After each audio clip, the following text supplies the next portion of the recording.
Hello friends, it's me, and today the bread is a lie. Let's check out food theory. Panera needs to stop being so shady. The bread is a lie? Found the food theorists. Together, let's go. Let's go.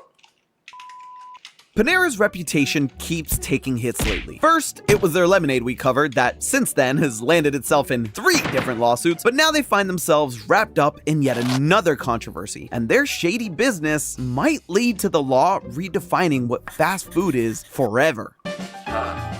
Hello Internet, welcome to Food Theory, the show Hello Internet, welcome to Food Theory. That's baked fresh every week. Speaking of baked fresh, Panera is the talk of the town again, and not because of their lemonade this time. In case you haven't caught our episode on that, make sure to go watch it right after this. But long story short, Panera's uber caffeinated lemonade made waves last year when a spotlight shined on just how much caffeine they were stuffing into their drink without any sort of warning for their customers. This landed it in the middle of 2 lawsuits in connection to 2 deaths, and one more tacked on earlier this year when another person alleged that they've begun experiencing long-term health problems due to the drink. These are still ongoing, so nothing's been definitively settled, but Panera has since lowered the caffeine amount in the drinks and issued warnings about the caffeine content itself. This time around though, they're in the news for shady business going on off their menu. But there's something bigger at work in this latest debacle with Panera that can literally change the landscape of fast food for good. All because of one little bakery, or fast food place, or fast bakery. See, that, my friends, is what we're going to be exploring today. This Panera conspiracy is just the first domino to fall in a line that might lead you to paying more for worse food. So where did all this start? Well, late last year, a law passed in California that raises the minimum wage for fast food workers from the state minimum of $16 an hour to $20. On the surface, it looks great. It helps provide a more livable wage in a time when things are getting more and more expensive. And there are other provisions built in, like the establishment of a fast food council that will act as advocates for workers' rights to protect them in the future.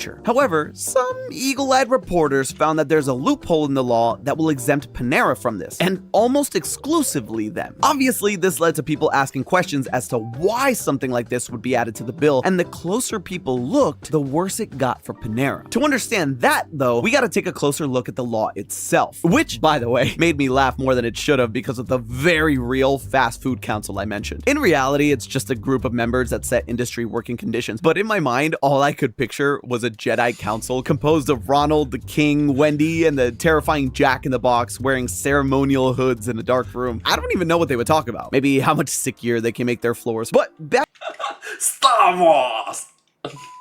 to the point, to settle what employers would fall under this category, the bill specifies exactly what a fast food restaurant is. To be considered fast food, the restaurant has to have, quote, more than 60 establishments nationally that share a common brand or that are characterized by standardized options for decor, marketing, packaging, products, and services, and which are primarily engaged in providing food and beverages for immediate consumption on or off premises where patrons generally order or select items and pay before consuming with limited or no table service. Basically, all that to say that they should all look the same, sell the same food that you pay for, and then eat with no table service. So far, so good. I mean, that seems like a fairly comprehensive definition. The carve-out comes a little further down where it states that a place wouldn't be considered fast food if the establishment operates and continues to operate, quote, a bakery that produces for sale on the establishment's premises bread, end quote, which is also pretty extensively defined in the Code of Federal Regulations, but boils down to a yeast-leavened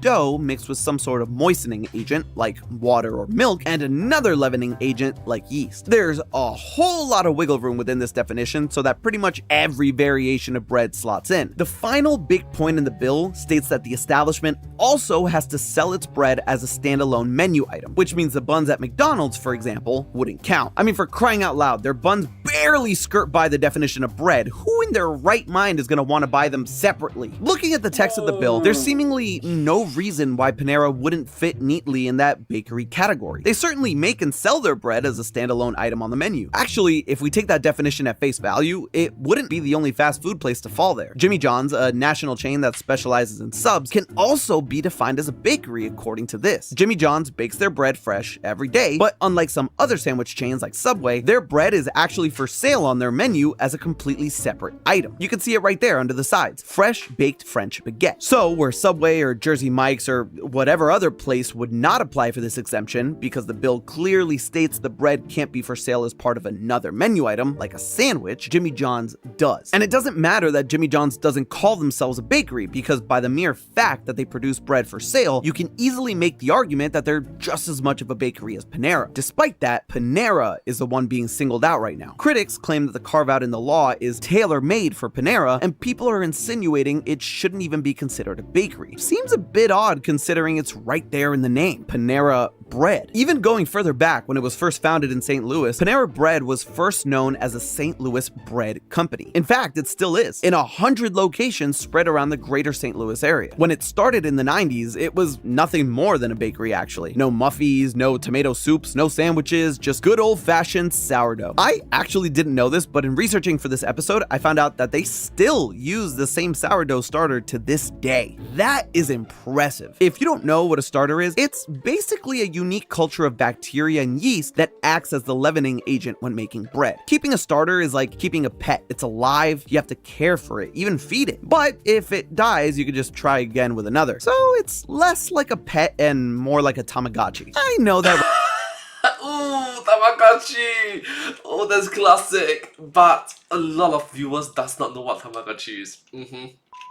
Reference ages me a bit, but the power of nostalgia bringing those back makes me happy beyond measure. Obviously, if it was as simple as that, I wouldn't even be here though. So what's all the hubbub about? Well, it's the fact that a carve-out that so perfectly takes Panera out of the running is even put into the law to begin with. To observers, Panera is being given special treatment by not being lumped in with other fast food places and not having to pay their employees more as a result. That assumption isn't as shark jumpy as you might think. There was a lot of convenient coincidence in Panera being the one to benefit here. Billionaire businessman Greg Flynn, who owns over 24 Panera locations in California, just so happens to have gone to high school with Governor Newsom. And, oh yeah, is a major contributor to Newsom's campaigns for re-election. The accusations being thrown out are those of pay-to-play politics, which is the idea of people giving financial support to a political candidate with the expectation of favorable treatment in return. If this sounds like a bribe to you, but there is a legitimate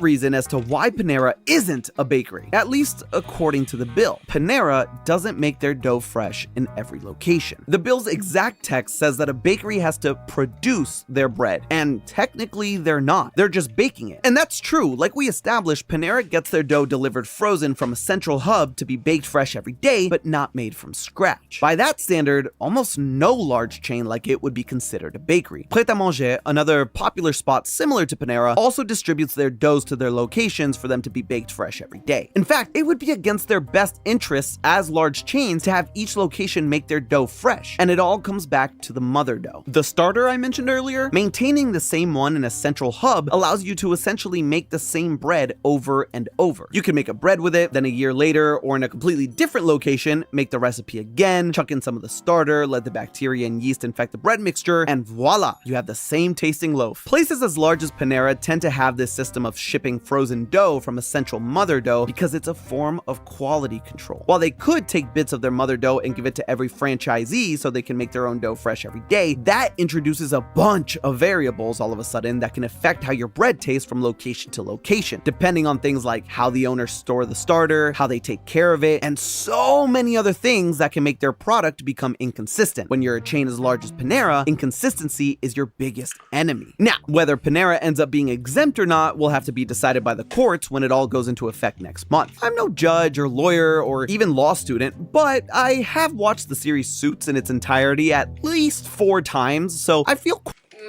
Why? It's like you watched 3 times already and you tell yourself, you know what? One more time.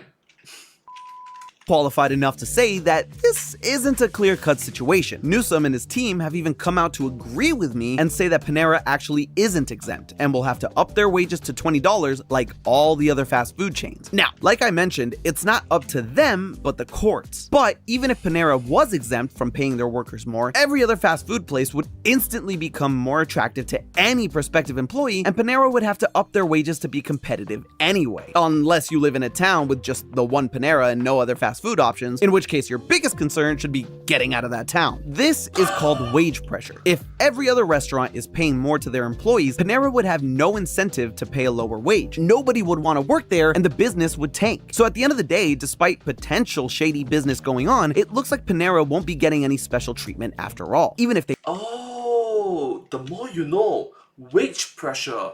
The incentive is there for other people to. Oh.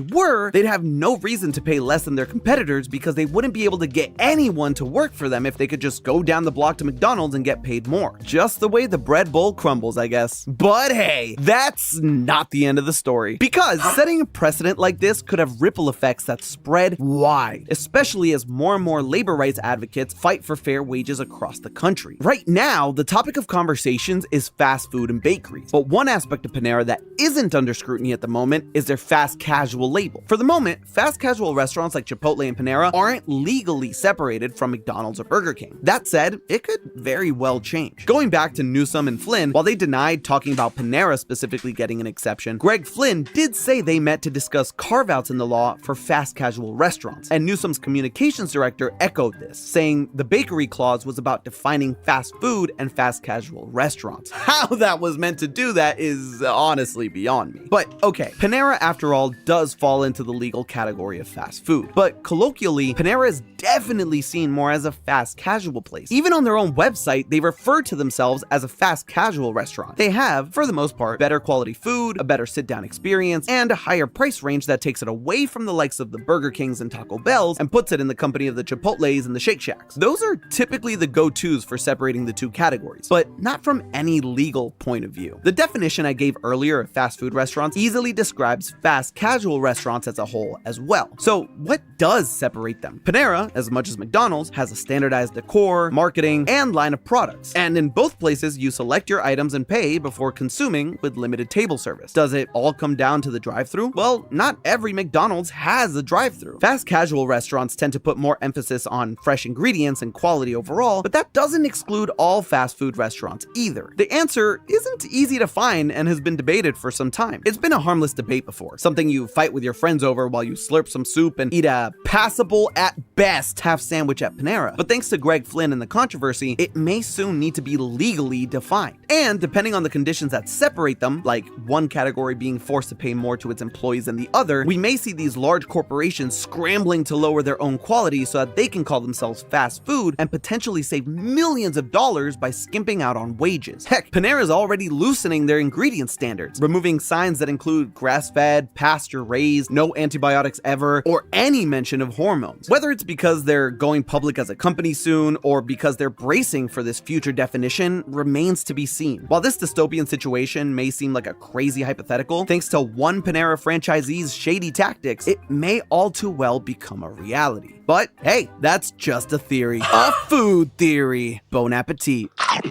And hey, if you like this episode and want to see more about Panera's shady antics, go check out our episode on their lemonade on the left. Or if you're in the mood for some more fast food conspiracies, check out our episode on the conspiracy that ended Kentucky Fried Chicken. And as always, I'll see you next week.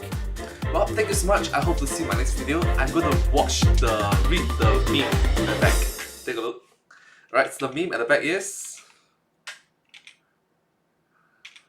franchisees' shady tactics, it may all too well become a reality. But hey, that's just a theory.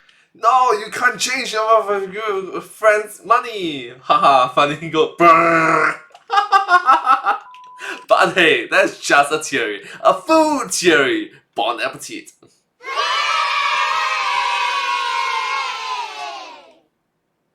And I hope to see you all in my next video. Thank you so much. Subscribe. Thank you.